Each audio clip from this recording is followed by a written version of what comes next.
E aí galera, beleza? Bem-vindo ao canal $1.000.000 em portes. Hoje vamos fazer o unboxing do relógio masculino Nebosi 2309 na cor dourada. Um relógio luxuoso e elegante. Vamos para o unboxing.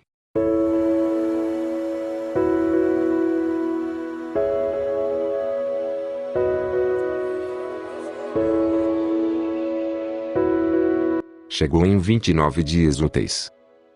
Espera aí. Antes de começar a abrir a caixa, não esqueça de se inscrever no canal, ativar o sininho das notificações, para não perder os próximos vídeos e deixar aquele like.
So anytime you stand, you want your